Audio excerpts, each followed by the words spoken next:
Hola, ¿cómo estás? Yo soy Juan Escar. En el día de hoy vamos a hablar del sistema inmune. Antes de empezar, es necesario definir algunos conceptos. Primero tenemos que tener en claro lo que es el sistema inmune. Ya vimos en la primera clase lo que era un sistema, con lo cual ahora lo recordamos. Es un conjunto de órganos y tejidos que nos defiende de agentes extraños o dañinos para nuestro organismo reaccionando frente a estos. Recordad que un sistema era un conjunto de órganos que se unían para cumplir una función. Bueno, esto no va a ser diferente, se van a unir diferentes órganos para cumplir una función que es justamente esta, que es defendernos frente a diferentes agentes patógenos. Cuando hablamos de inmunidad, hacemos referencia a la capacidad de resistir o dar respuestas a las agresiones de diferentes microorganismos o neoplasias. ¿Qué es la tolerancia? La tolerancia es el reconocimiento de los antígenos propios del organismo. Nosotros tenemos en circulación muchas células, muchos glóbulos blancos, muchos leucocitos. Sin embargo, ninguno de esos, en condiciones normales, atacan al corazón, atacan al riñón, ¿sí? Atacan a cualquier otro tejido. ¿Está bien? Eso es porque lo reconocen como propio, entonces no lo atacan. Pero esto se da gracias a que se produce este proceso de tolerancia que más adelante vamos a ver en la medida que avance la clase. Pero es importante que tengas en claro este concepto de tolerancia, que es el reconocimiento de los antígenos propios del organismo. ¿Está bien? La idea es que el sistema inmune reaccione contra antígenos que no son propios del organismo. ¿Está claro? Cuando hay un problema, alguna alteración en la tolerancia, ahí es cuando el cuerpo empieza a reconocer antígenos propios como extraños, como pasa en muchas enfermedades autoinmunes. ¿Está claro? Bien. Repasemos los glóbulos blancos. Ya vimos la clase de sangre, las diferentes células. Recordemos que teníamos las células troncales hematopoyéticas, que daban las células multipotenciales. Y las multipotenciales nos daban origen al progenitor linfoide. El progenitor linfoide originaba los linfocitos B, los linfocitos T, y acordate también las células NK, las natural killer, que no figuran en esta imagen, pero sí en la clase de sangre. Y por otro lado teníamos al progenitor mieloide, que nos va a dar el resto de los leucocitos. Nos va a dar a los basófilos, a los eosinófilos, a los neutrófilos, a los monocitos. Acordate que los monocitos son los que están en circulación. Después, cuando los monocitos se extravasan, se denominan macrófagos. ¿Está claro?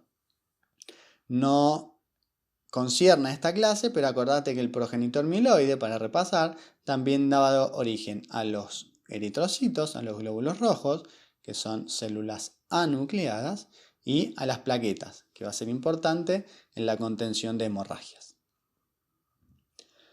A los glóbulos blancos los podemos dividir en dos grandes grupos: los granulocitos, que son los basófilos, los eosinófilos y los neutrófilos, y los agranulocitos, que son los monocitos, los linfocitos T y los linfocitos B. ¿Está claro? Bien, sigamos. Dijimos que un sistema es un conjunto que el sistema inmune al principio dijimos que es un conjunto de órganos y tejidos, ¿no? Bien. Veamos en esta diapositiva diferentes órganos y tejidos linfáticos, y es importante que sepas que se dividen en primarios, que van a tener como función la producción y maduración de linfocitos. ¿Cuáles son los órganos linfáticos primarios? El timo y la médula ósea. En la médula ósea y en el timo, en estos órganos primarios, se va a producir y madurar los linfocitos. ¿Está claro? Bueno, sigamos. Tenemos a los órganos linfáticos secundarios. Los órganos linfáticos secundarios van a ser importantes en la activación de los linfocitos. En estos órganos linfáticos secundarios se va a producir la interacción entre los antígenos y los diferentes leucocitos. ¿Cuáles son los órganos linfáticos secundarios? El vaso, por ejemplo. Los ganglios linfáticos, que ahora a continuación vamos a ver. Las amígdalas, las adenoides. Son órganos linfáticos secundarios, en donde se van a activar los linfocitos. Ahora en las sucesivas diapositivas vamos a hablar un poco de cada uno de estos órganos linfáticos. Tenemos la médula ósea, un órgano linfático primario, en donde se van a producir los linfocitos. Tanto los linfocitos B como los linfocitos T se van a producir en la médula ósea. Lo vimos en la clase de sangre. Pero la médula ósea va a tener una particularidad porque los linfocitos B van a madurar en la médula ósea. Y presta atención a esto porque va a haber una diferencia con los linfocitos T. Otro órgano linfático primario es el timo. El timo retroesternal se ubica, ¿sí?, en el tórax, retroesternal.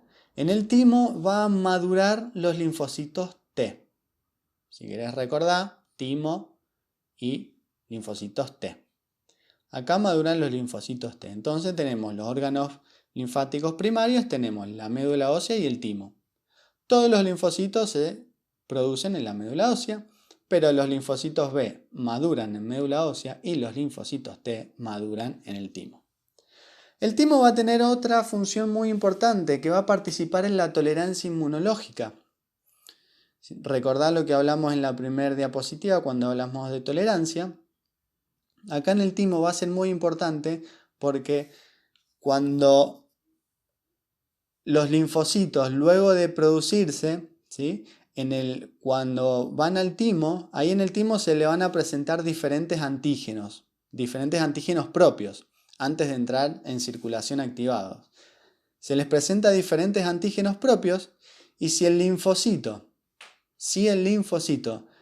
reacciona de una forma exacerbada, ese linfocito va a ser eliminado. ¿Por qué? Porque si ese linfocito entra en circulación, va a atacar una célula propia. Te doy un ejemplo para que quede claro. Suponete el linfocito se produce en médula ósea. De médula ósea va al timo. Ahí en el timo se le presenta un antígeno que corresponde al corazón. Entonces se le dice, mira, esto corresponde al corazón, esto es un antígeno propio que corresponde a ese órgano. Si el linfocito T reacciona frente a ese antígeno de una forma exacerbada, ahí en el timo, significa que cuando ese linfocito T esté circulando en la sangre y llegue al corazón, va a reaccionar de forma exacerbada con todos esos antígenos del corazón. Entonces, para que eso no pase, lo que hace nuestro cuerpo es eliminarlo antes de que entre en circulación. ¿Está claro? Y ahora arrancamos con órganos linfáticos secundarios. Vamos a ver algunos nada más. Teníamos al vaso. El vaso tiene diferentes funciones. Va a participar en la filtración de la sangre. También va a participar en la destrucción de los glóbulos rojos, tanto de los viejos o de los dañados. Recordad que un glóbulo rojo tiene una vida media aproximada de 120 días. Después alguien lo tiene que destruir. Bien, ese proceso ocurre en el vaso. El vaso también es un reservorio de sangre para cuando en diferentes circunstancias, ¿sí?, necesitemos un aporte extra. Y también es un reservorio de hierro. Ganglios linfáticos. Ganglios linfáticos también es un órgano linfático secundario en la próxima clase de linfático vamos a hablar más de esto y de toda la red linfática. Ahora simplemente les adelantamos que los ganglios son estructuras nodulares que se van a intercalar en el recorrido de los vasos linfáticos. Pueden estar agrupados a nivel superficial, ¿sí? Que son los linfáticos superficiales, o más profundos. Esto es un esquema de un ganglio linfático. Un ganglio linfático va a tener vasos aferentes. Viste que dijimos que estos ganglios se van a intercalar en la red linfática. Bueno, hace de cuenta que por acá, ¿sí? Vienen linfáticos aferentes. Esta es parte de la red. Fíjate, la válvula unidireccional es parte de la red y acá se intercaló este ganglio. Y después hacia abajo sigue la red de los vasos linfáticos. ¿Está bien? Entonces el ganglio va a tener vasos aferentes, que son los que van a traer la linfa. ¿Lo ves? Acá, en este ejemplo, hay 4 vasos aferentes. Y va a tener vasos eferentes que van a también contener linfa, pero la sacan del ganglio, ¿sí? La linfa entra a través de los vasos aferentes y sale a través de los vasos eferentes. ¿Qué más podemos ver acá? Los ganglios tienen una función importante porque ralentizan la circulación. Vos, fíjate, se ve muy bien en el dibujo, viene por diferentes vasos que no tienen ninguna complejidad. Fíjate la pared, ¿sí? Viene la linfa recorriendo sin ningún problema, sin ninguna complejidad. Ahora, cuando entra en el ganglio, fíjate todo el trabeculado que hay, ¿sí? Con lo cual la circulación acá dentro del ganglio se va a hacer más lenta, ¿sí? Se ralentiza. Hacé de cuenta que acá venía la linfa, por ejemplo, a 100 km por hora, entró al ganglio linfático, acá hay toda una congestión, ¿sí? Y después, una vez que sale, sí, sigue otra vez a 100 km por hora. Pero acá dentro del ganglio es más lento. Y esto es muy importante porque acá dentro del ganglio, si recordás la diapositiva que vimos antes, teníamos que acá, en los linfáticos secundarios, se activan los linfocitos. Y acá es donde van a estar en contacto los antígenos con los leucocitos. A través de la linfa pueden venir diferentes antígenos, ¿sí? Microbianos, que van a ser reconocidos por leucocitos que están acá y se va a reaccionar. Entonces como que acá en el ganglio de alguna forma se purifica. ¿Está claro? Muchas veces pasa, viste, en una infección que tenés una adenopatía es porque se te inflamó el ganglio. Suponete que tenés una faringitis, tenés esa infección, ese microorganismo va a empezar a circular, circula en sangre, va a llegar también por linfa y una vez que ese microorganismo que te está produciendo esa faringitis llegó al ganglio, el ganglio va a reaccionar y se va a inflamar. Y es ahí en donde vos tenés esa adenopatía, ese ganglio inflamado, que también lo tocas y duele. Es porque estás todo inflamado. Las células, los leucocitos que estaban acá en el ganglio reconocieron ese antígeno y están tratando de eliminarlo. ¿Está claro? Entonces, fíjate. Esto es un hueso largo. Acordate, hueso largo, importante la producción de células sanguíneas, sobre todo en los primeros años de la vida, las primeras 2 décadas. En médula ósea se van a hacer los linfocitos. En médula ósea se hacen los linfocitos. Teníamos el progenitor linfoide, que el progenitor linfoide te va a dar, en este caso, los linfocitos T. Los linfocitos T van a ir al timo y van a madurar en el timo. Y una vez que maduran en el timo, ¿qué van a hacer? Van a entrar en circulación. Esto es un tejido linfático periférico, que si querés, y para continuar lo que venimos hablando, puede ser un ganglio. Entonces el linfocito va al ganglio. Y ahí en el ganglio puede reconocer un antígeno. Lo reconoce y acá en el ganglio, en el linfático secundario, es donde el linfocito se va a activar. ¿Está claro? Bien. Fíjate qué pasa con el linfocito B. El linfocito B también se produce en médula ósea. Tenemos el linfocito B, se produce en médula ósea, pero acordate que el linfocito B también madura en médula ósea. Con lo cual ya va a salir maduro el linfocito B. Pero recién también cuando llega al ganglio es que se va a activar. Y cuando se activa el linfocito B se llama célula plasmática, ¿sí? Son los plasmocitos y estos plasmocitos se van a caracterizar por la producción de anticuerpos. Los plasmocitos son las células encargadas de la producción de anticuerpos. Bien, ¿está claro hasta acá? Lo último que tengo para decirte es que los linfocitos T van a participar en lo que se llama inmunidad celular. Entonces vos cada vez que escuches hablar de inmunidad celular, se está haciendo referencia a los linfocitos T.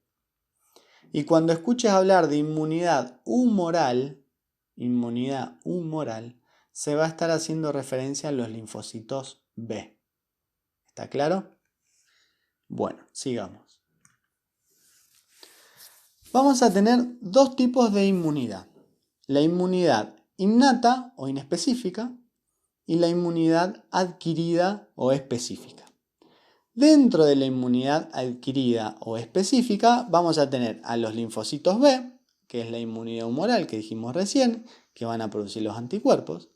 Y después tenemos a los linfocitos T, que es la inmunidad celular, y cuyas células efectoras van a ser los linfocitos CD4 y los linfocitos CD8. ¿Está claro?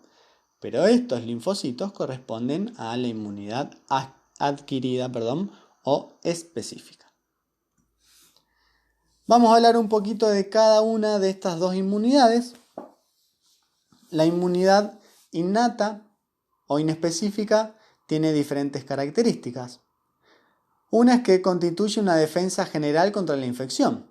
Justamente el nombre te lo dice, inmunidad inespecífica. Es una línea de defensa general. ¿Está claro? Se adquiere desde el nacimiento. Por eso se llama innata. Innata es que ya nacemos con esa inmunidad. No requiere un reconocimiento previo. Y esto también se desprende de lo anterior, ¿sí? Si nacemos con esa inmunidad, no es necesario que tenga una exposición previa al antígeno, ¿sí? Es una línea general de defensa que no hace falta ningún contacto previo. Es una respuesta inmediata y justamente como no requiere un reconocimiento previo y es una línea general de defensa, va a ser una respuesta inmediata, rápida. Y no desarrolla memoria. Esto es importante porque vamos a ver que después el otro tipo de inmunidad sí desarrolla memoria. ¿Está bien? Te voy adelantando. El otro tipo de inmunidad es prácticamente todo lo contrario a esto. Después lo vamos a ver, tranquilo. Bien, inmunidad inespecífica o innata. Vamos a tener diferentes ejemplos, es decir, el ser humano nace y tiene diferentes mecanismos por los cuales defenderse frente a muchos patógenos. Entre esta inmunidad innata tenemos a la piel y a las mucosas, lisosimas. Las lisosimas son importantes, por ejemplo, vamos a tener lisosimas en la saliva, en el moco, y van a tener propiedades bactericidas, muchas de ellas. El ácido clorhídrico del estómago tiene un pH de 2. Es un pH en el cual es muy difícil la proliferación de microorganismos. El sistema de complemento, que lo vamos a ver en las próximas diapositivas, y la inflamación, que también la vamos a ver en las próximas diapositivas. Es decir, nosotros nacemos con estos mecanismos que nos ayudan a defender de diferentes patógenos, ¿sí? Nosotros nacemos, el pH del estómago del niño que recién nace, el ser humano que recién nace, ese estómago también tiene un pH ácido que lo va a proteger. La saliva del recién nacido también tiene lisosimas. El recién nacido, la piel también va a defenderlo. Tiene unas características particulares el recién nacido, pero después, en la medida que va creciendo, la piel también lo va a defender de diferentes microorganismos, ¿sí? La inflamación también. Si un recién nacido, muchas veces pasa que durante el trabajo de parto, cuando nace, ¿sí? Que tengan una fractura de clavícula, y frente a eso el recién nacido va a reaccionar con inflamación frente a esa fractura de clavícula. ¿Está bien? Y tiene días de nacido y sin embargo reacciona con inflamación. Lo mismo que con el sistema de complemento, que tiene una particularidad que en realidad pertenece a las dos inmunidades. Después lo vamos a ver. Ahora lo que vamos a ver a continuación, vamos a hablar en particular de la piel, ¿sí? De la piel, cómo aporta la piel diferentes mecanismos a la inmunidad, del sistema de complemento y de la inflamación. Bien, ¿cómo ayuda la piel a defendernos? La piel nos ayuda a defender y prácticamente es la primera barrera en la gran mayoría de los casos. La piel va a ser una barrera física. Recordá que esa cohesión que tiene el estrato córneo, ¿sí?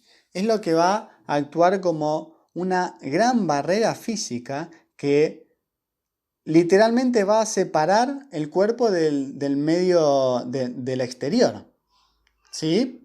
Y no solo eso, sino que la descamación que tiene también el estrato córneo va a ayudar, porque quizás diferentes microorganismos que hayan estado proliferando, cuando descaman, ¿sí? Eso se desprenden. ¿Está claro? Es una gran barrera física. También es una barrera química el pH que tiene la piel, pH 5,5, dificulta la proliferación de muchos microorganismos. Las secreciones de las glándulas sudoríparas y las glándulas sebáceas con ácidos grasos también van a impedir el crecimiento de bacterias. Las células inmunitarias, después vamos a ver más adelante en la clase de piel, tenemos las células de Langerhans, también pueden llegar linfocitos, pueden llegar macrófagos, ¿sí? Tenemos células dendríticas que también van a colaborar en la presentación de antígenos, van a agarrar antígenos que están ahí presentes en la piel y lo van a llevar al ganglio para presentárselo al linfocito. Y lo otro que tenemos en la piel es la flora cutánea normal. Entre la flora cutánea normal tenemos el Staphylococcus epidermidis, el Staphylococcus aureus, Corynebacterium, diferentes especies. Esta flora cutánea normal lo que va a hacer es justamente competir con microorganismos. Como pasa en diferentes lugares del cuerpo, cuando se altera la flora normal, va a proliferar otros microorganismos patógenos que en una circunstancia normal no lo hacen. Por ejemplo, muchas veces pasa que cuando uno toma antibióticos de amplio espectro, diferentes floras bacterianas que tenemos en el cuerpo se pueden afectar, con lo cual disminuyen esa flora bacteriana normal que tenemos, y al disminuir esa flora bacteriana normal empieza a predominar una flora patógena, ¿sí? Que en condiciones normales no produce ninguna enfermedad, pues justamente está compitiendo con la flora normal. Bueno, acá en la piel va a pasar algo similar. nosotros tenemos una flora cutánea normal que va a competir con determinados patógenos y va a impedir que proliferen esos patógenos.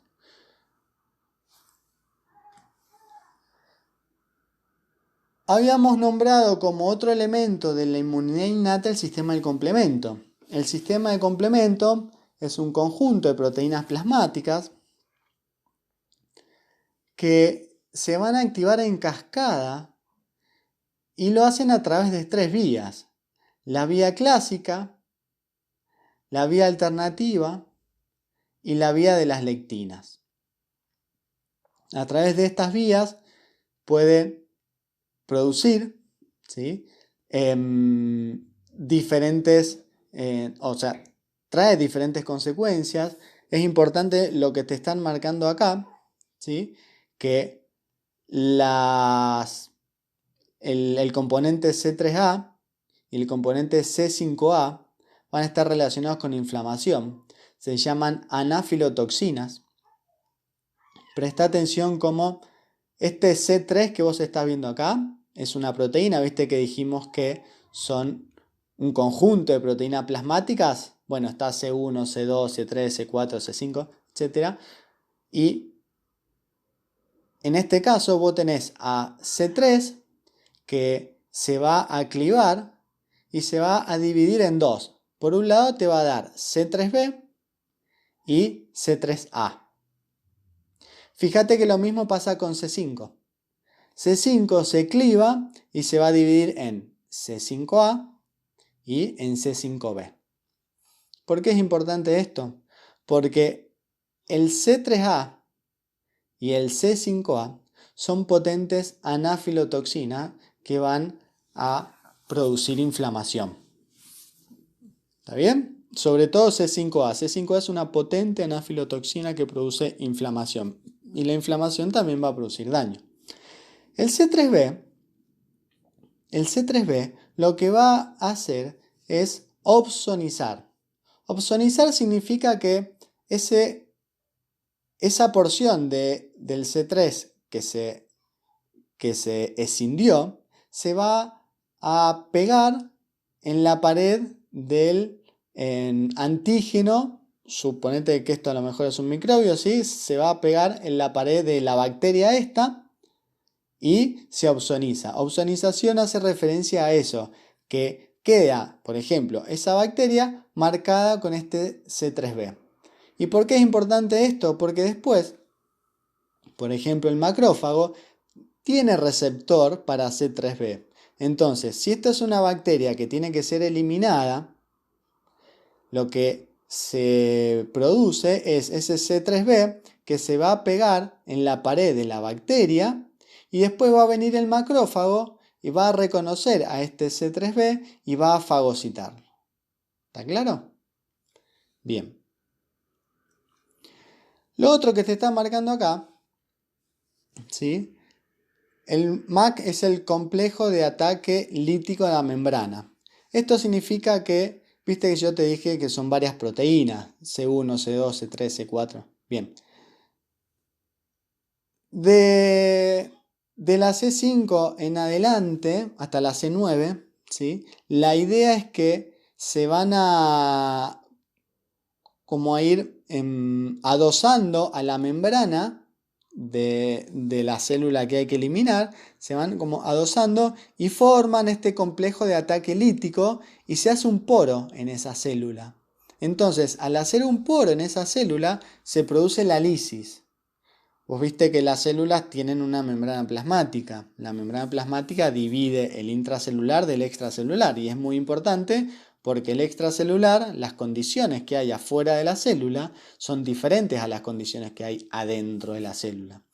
Cualquier alteración que haya en la membrana plasmática que comunique ambos lados de esa membrana, que no tendría que estar, se va a producir una alteración importante. En este caso, fíjate cómo tenés acá la membrana plasmática, acá la membrana plasmática y tenés en esta área que se formó este poro.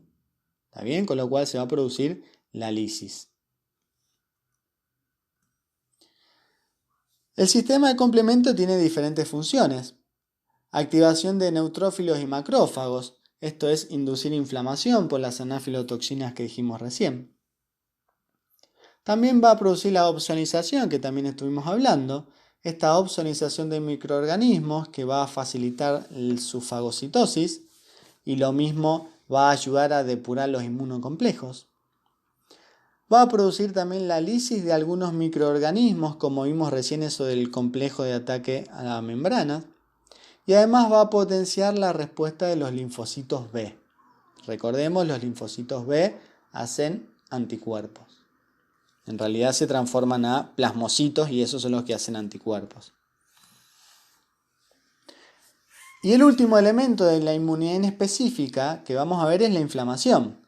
La inflamación es una respuesta de defensa inespecífica que comprende una serie de cambios tisulares con el fin de destruir o aislar una noxa. Una noxa es un agente injuriante, es un agente que produce una lesión. ¿Está claro? Acá es una foto. Esta persona se clavó una astilla, ¿sí? Se clavó una astilla y fíjate cómo esto va a inducir inflamación y es donde vos después vas a encontrar en el pie, ¿sí? Suponete que esta persona estaba caminando descalza, se clavó una astilla y eso va a inducir inflamación, algo que vamos a ver a continuación más en detalle. Y a nivel macroscópico ves todos los signos de la inflamación.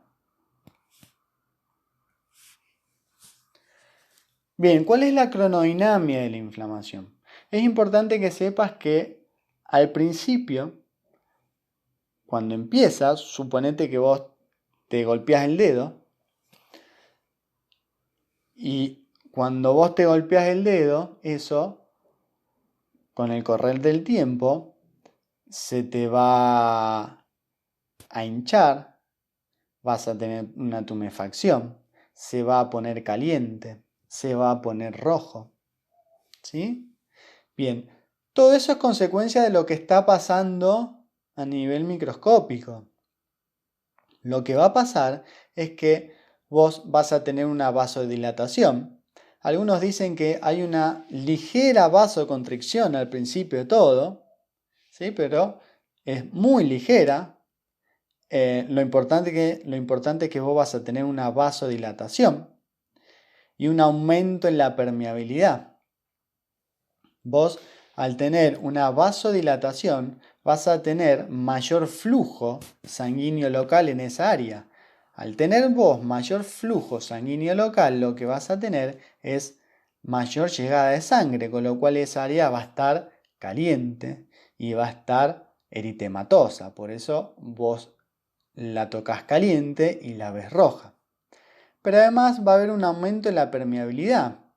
Y al haber un aumento en la permeabilidad, va a salir agua. Y eso se llama edema. Entonces vos vas a ver esa zona hinchada. Y este aumento de la permeabilidad es muy importante porque va a permitir que los neutrófilos y los monocitos que están adentro del vaso salgan del vaso a esa área en donde se produjo la lesión para empezar la curación.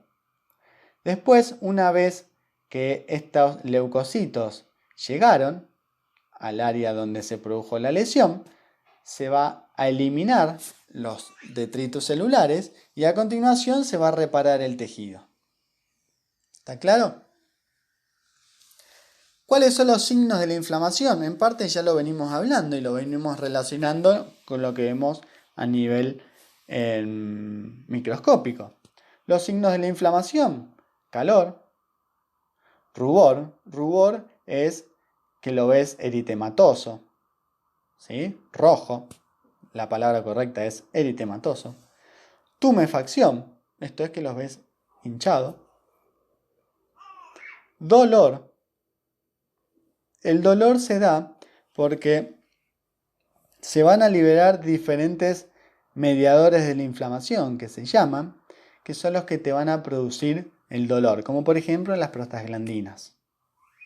Y después tenemos el quinto signo de Virchow, que es la pérdida de función. Es decir, vos, ese dedo que te golpeaste, que se te hinchó, se te puso rojo, caliente, no lo vas a poder doblar, por ejemplo. ¿Está claro?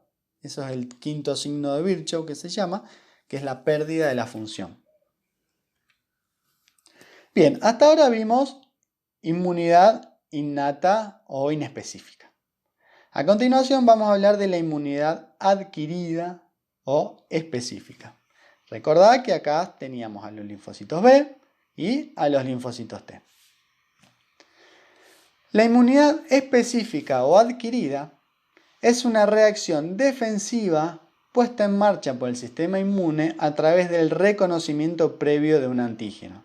Con lo cual acá tenemos la primera gran diferencia, que es necesario que previamente ese antígeno se haya reconocido. ¿Te acordás? Es totalmente diferente a la inmunidad innata, que no hacía falta el reconocimiento previo de un antígeno. La inmunidad específica tiene diferentes características. Es específica, justamente su nombre lo dice. Específica significa que reconoce un antígeno específico. Diversidad significa que responde a una gran variedad de antígenos, ¿sí? Porque si reconoce a un antígeno específico, estamos muy complicados. Un antígeno específico podría ser la cebada, ¿sí? Ahora, si solo reconoce la cebada, es un problema. Pero bueno, tiene diversidad, con lo cual responde a una gran variedad de antígenos. Puede reconocer a la cebada, a la avena, al trigo, al centeno. ¿Se entiende? Responde a una gran variedad de antígenos. La inmunidad específica tiene memoria inmunitaria.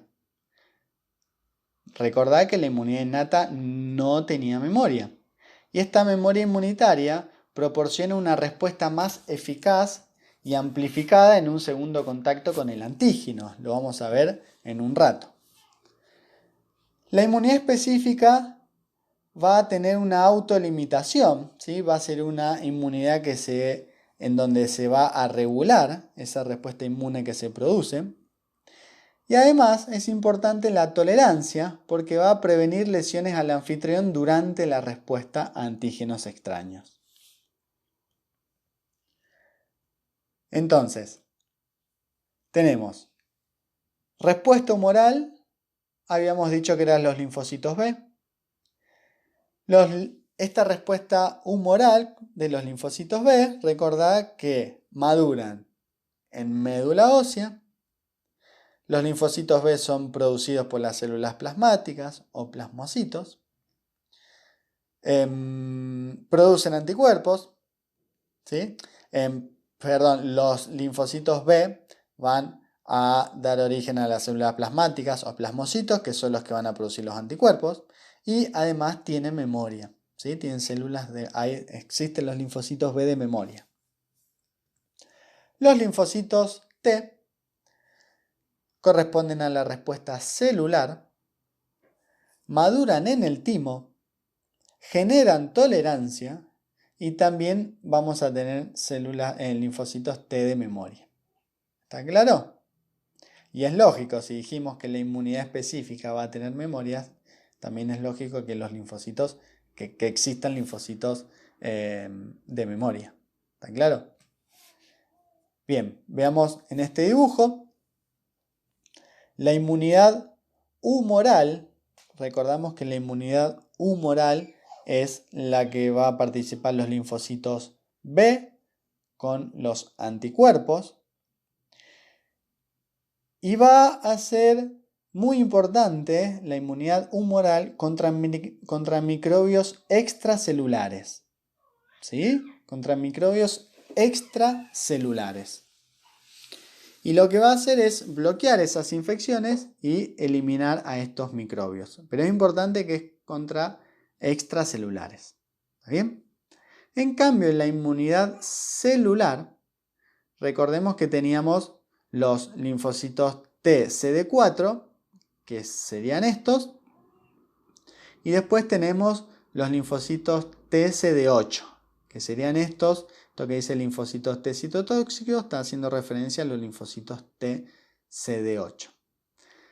Dentro de la inmunidad celular, estos linfocitos CD4 van a ser importantes contra microbios extracelulares, como es acá, pero además contra microbios que son fagocitados y que pueden vivir dentro de los macrófagos. El macrófago puede ser que fagocite una bacteria y que esa bacteria esté dentro del macrófago. Bien, los linfocitos CD4 van a ser importantes para defendernos contra estos microorganismos. ¿Está bien? Y el mecanismo por el cual lo hace es a través de la inflamación activando neutrófilos. ¿Está claro? Bien. En cambio, los linfocitos T, CD8, van a ser importantes contra microbios intracelulares. Los virus, por ejemplo, son microorganismos que necesitan la maquinaria sintética de la célula, con lo cual siempre van a ingresar a la célula y van a utilizar a esa célula para replicarse. Con lo cual van a estar adentro de la célula, ¿sí? Replicándose. Entonces, los linfocitos CD8 van a ser importantes contra estos microorganismos intracelulares. ¿Está claro? Bien. Esto es a modo de humor, pero está bastante bien ejemplificado con lo que venimos hablando. Esto es una célula dendrítica. Esto es un microorganismo, si quieren pongamos que es una bacteria. ¿Sí? La célula dendrítica, supongamos que acá está en piel. La célula dendrítica identificó a esta bacteria que estaba en la piel, no entendía por qué estaba, es un patógeno, por ejemplo, y la identificó. ¿Sí? Fíjense en cómo la bacteria está pidiendo ayuda, ¿sí? Y las amigas de la bacteria dicen, no, se llevan a Connor. ¿Sí? La célula dendrítica, una vez que fagocitó a esta bacteria que no tendría por qué estar ahí en la piel, ¿sí? Dice, te pillé, te agarré. ¿Y a dónde va? Al ganglio linfático. Llega al ganglio linfático, acá está la célula dendrítica yendo al ganglio linfático, por los vasos aferentes llega al ganglio linfático. Y en el ganglio linfático, ¿qué habíamos dicho que pasa? Acá ya estamos dentro del ganglio linfático. ¿Qué habíamos dicho que pasa en el ganglio linfático? En el ganglio linfático van a tomar contacto los antígenos con los linfocitos. Y ahí es donde se van a activar los linfocitos. Bueno, esta es la célula dendrítica que le dice tenga. Lo encontré en una herida en la piel. Fíjense en cómo esto ya es un fragmento de la bacteria. Fíjate, esta era toda la bacteria. Una vez que la fagocitó la célula dendrítica, la procesa y se la presenta al linfocito. Y le dice, mira, encontré esto que es una bacteria patógena, la encontré en la piel, toma. Entonces el linfocito dice, de acuerdo, nosotros nos ocupamos. La agarra el linfocito y el linfocito, ¿sí? Después toma contacto con otro linfocito. En este caso, este es un linfocito B, ¿sí? Entonces, este linfocito le dice, B, quiero anticuerpos contra este bicho. Entonces, el linfocito B empieza a producir anticuerpos contra esta bacteria. ¿Se entiende? Esto es algo que se llama colaboración TB, ¿sí? Entre el linfocito T y el linfocito B. ¿Está claro?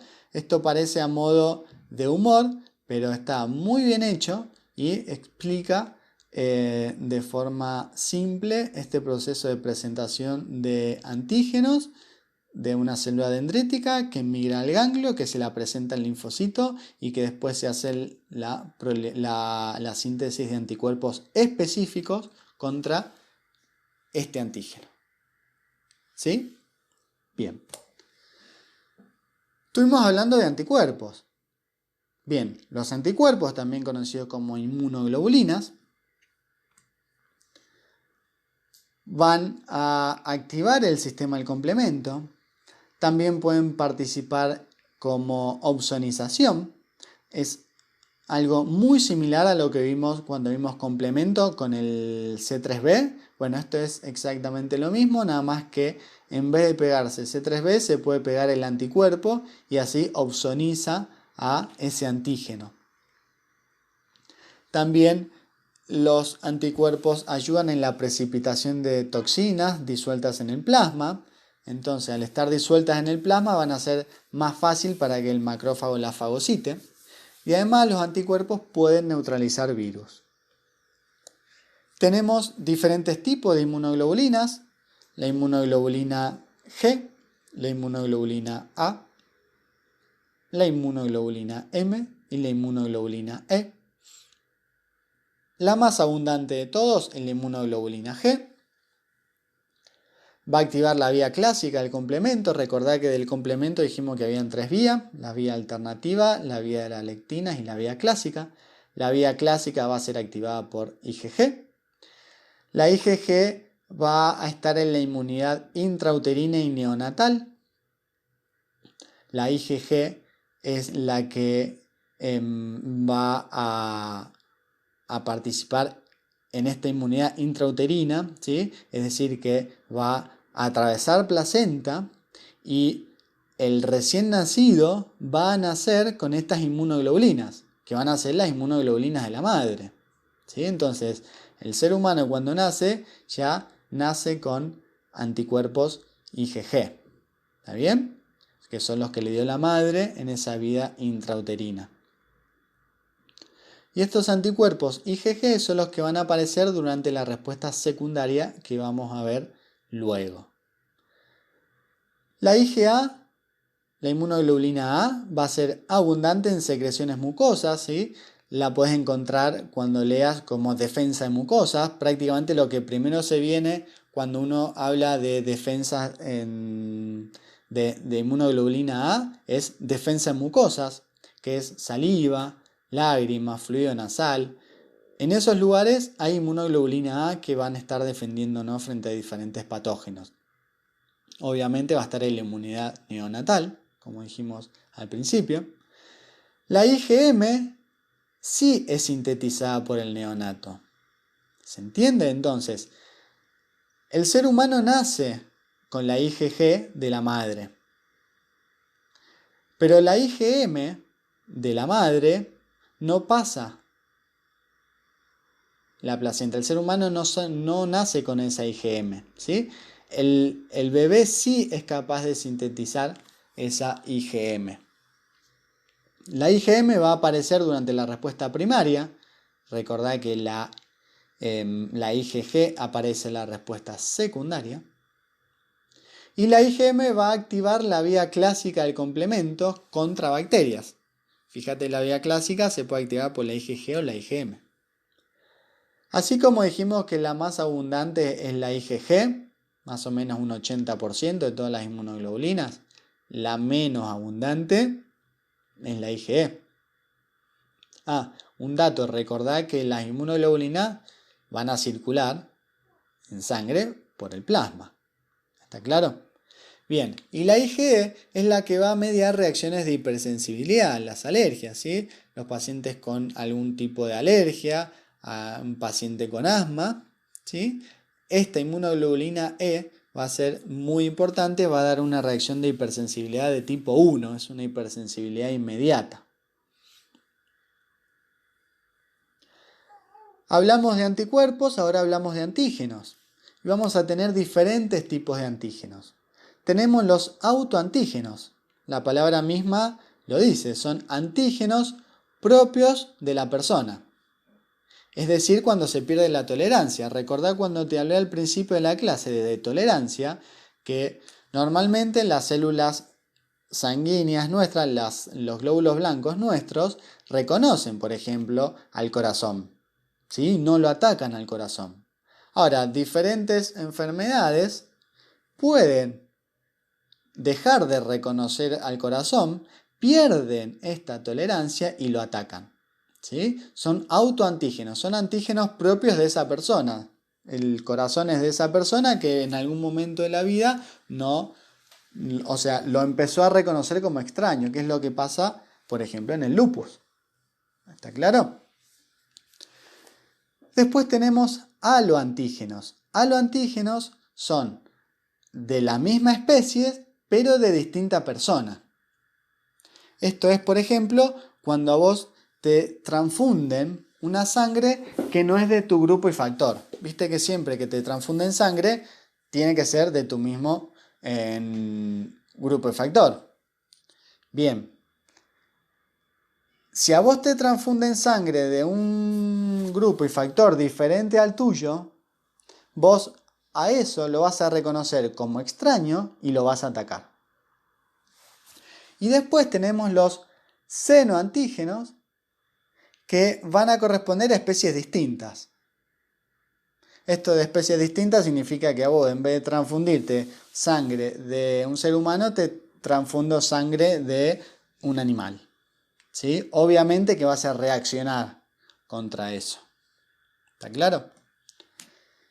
Y acá tenemos diferentes ejemplos. Esto es el vitiligo. No vamos a hablar en particular de la enfermedad, pero la idea es que acá va a reaccionar contra antígenos propios. ¿Sí? Reacciona contra antígenos propios de esa persona. Y esto es lo que te estaba hablando de los grupos. Si tu sangre es del grupo A y yo te transfundo sangre del grupo B, tu cuerpo solo reconoce como propio, tiene tolerancia a lo que es el antígeno A, que es esto que está acá en la membrana del glóbulo rojo. Reconoce al antígeno A como propio, entonces nunca va a atacar al antígeno A como propio. Ahora, si yo te doy glóbulos rojos que tienen el antígeno B, tu cuerpo sí va a atacar al antígeno B, porque no lo reconoce como propio, ¿sí? Esto es un haloantígeno.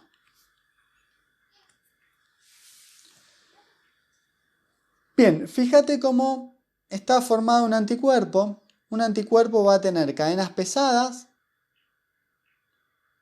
y cadenas livianas. Esto es una cadena pesada y esto es otra cadena pesada y tiene una cadena liviana y otra cadena liviana.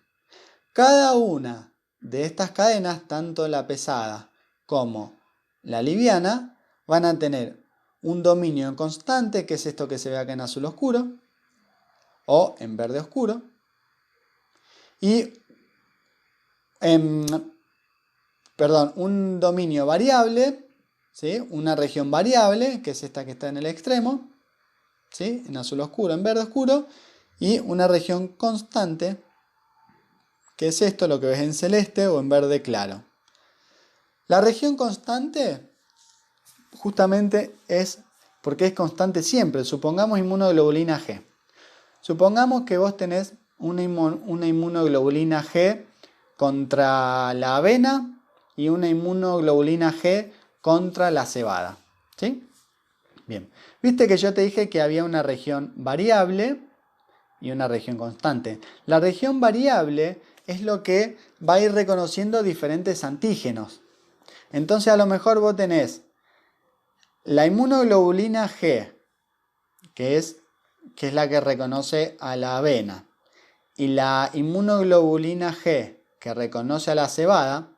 La parte en constante de esas dos inmunoglobulinas son iguales. La parte en constante de las dos inmunoglobulinas son exactamente iguales. ¿Sí? Son las dos IgG, no cambia. Todas las IgG son así. Ahora, lo que va a cambiar es esto. Es la región variable. Esta región variable va a cambiar. En el caso de la inmunoglobulina que reconoce a la avena, esta región variable va a reconocer solamente el antígeno de la avena. Y en el caso de la inmunoglobulina que reconoce al centeno, ¿sí? O a la cebada, ¿sí? Va a reconocer esta región variable solo a la cebada, ¿sí? O solo al centeno. ¿Se entiende? Esta región variable siempre va a ir cambiando, depende del antígeno, pero la región constante queda siempre igual.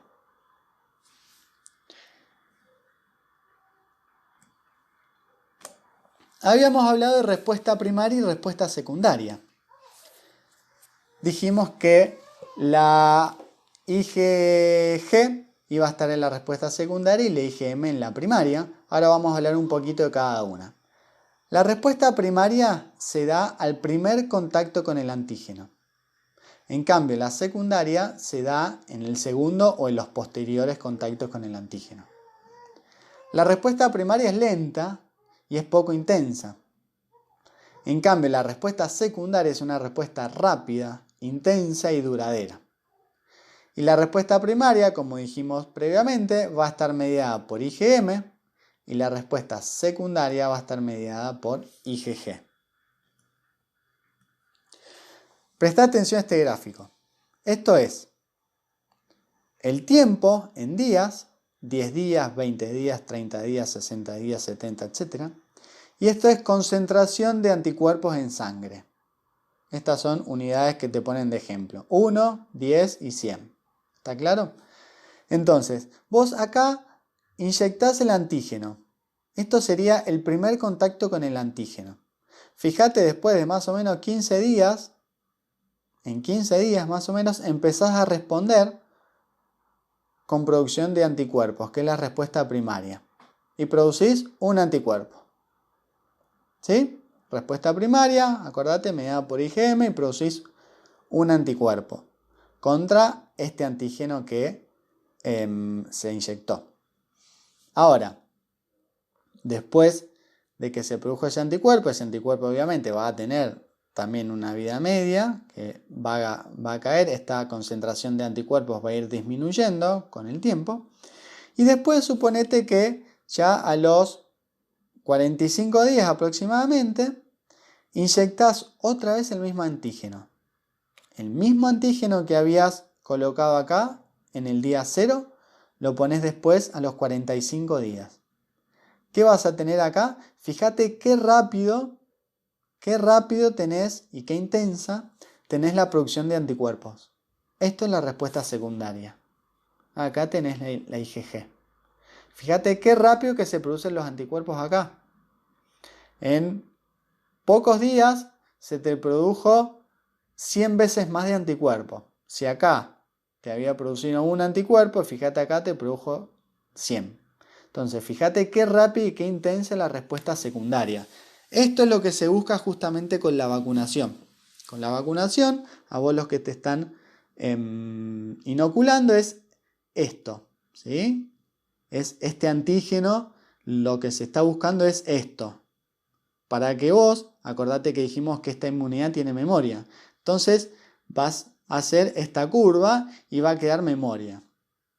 Si en algún momento vos te exponés a esa enfermedad que te estaba protegiendo la vacuna, vos rápidamente, como ya te expusiste previamente a ese antígeno, vos rápidamente vas a producir anticuerpos contra esa infección.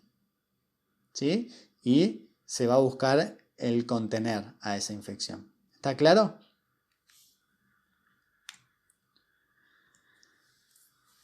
Así como hablamos de inmunidad primaria y secundaria, también tenemos lo que llamamos inmunidad pasiva y activa. Inmunidad pasiva es adquirida por el feto o el recién nacido a través de la placenta o de la leche materna, que es justamente las inmunoglobulinas. Inmunidad pasiva significa que no la hace ese ser humano ahí en ese momento. El ser humano cuando nace tiene las defensas que le pasa a la madre a través. Cuando nació ya va a estar circulando con la IgG de la mamá, pero después a través de la leche materna también la madre le va a pasar anticuerpos, ¿sí? Pero todo eso es una inmunidad pasiva. Ese recién nacido no hace esos anticuerpos. ¿Está claro? Se los pasa a la madre. Y por otro lado, otro ejemplo de inmunidad pasiva es la transfusión de linfocitos T o la transfusión de anticuerpos. Si yo genero afuera de tu cuerpo diferentes anticuerpos contra un antígeno y te los inoculo a vos, eso también es una inmunidad pasiva porque vos no hiciste esos anticuerpos. Esos anticuerpos se hicieron fuera de tu cuerpo y se inyectaron. ¿Está bien? Entonces, que quede claro el concepto de inmunidad pasiva, que es que no los produce esa persona. Diferente es la inmunidad activa.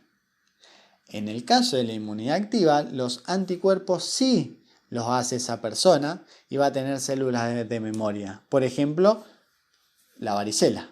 ¿Sí? Contra la varicela sí se hace. ¿Está claro?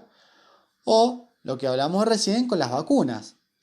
Con las vacunas, lo que nosotros estamos haciendo es estimular esa síntesis de anticuerpos. Es decir, volvemos para atrás, yo te vacuno acá contra, por ejemplo, el sarampión, ¿sí? Te damos al niño de 1 año, le damos la vacuna contra el sarampión, le damos la triple viral, y lo que estamos haciendo, estimulando a que ese niño haga anticuerpos contra el sarampión. Entonces, en el caso que ese niño en algún momento esté en contacto con ese virus del sarampión, va a producir rápidamente anticuerpos. ¿Está claro?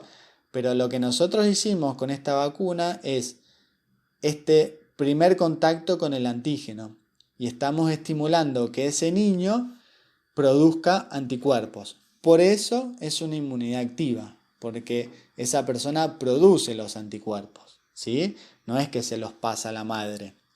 La madre no le va a pasar inmunidad contra el sarampión.